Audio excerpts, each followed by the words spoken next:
সমাজ যদি আমরা দেখতে চাই, তাহলে এই মদকে নিষিদ্ধ ঘোষণা করা অত্যন্ত জরুরি বন্ধুগণ।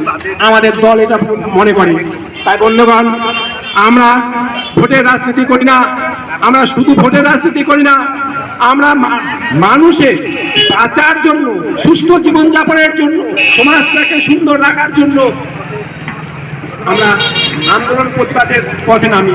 ফলে এই আন্দোলন এসইউসিআই দলে এই আন্দোলন প্রতিবাদে আপনাদের সহযোগিতা আমরা একান্ত কামনা করি। এইটুকুই বলে আমি আমার আজকের এই প্রতিবাদ সভার ক্ষুদ্র বক্তব্য শেষ করলাম। ইনকিলাব জিন্দাবাদ, এসইউসিআই কমিউনিস্ট জিন্দাবাদ। সর্বহারার মহানেতা সিদ্ধার্থ ঘোষ, লাল সালাম।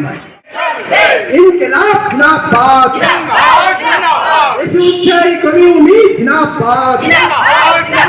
রাজ্য জুড়ে খুন ধর্ষণ হচ্ছে কেন? প্রশাসন জবাব দাও।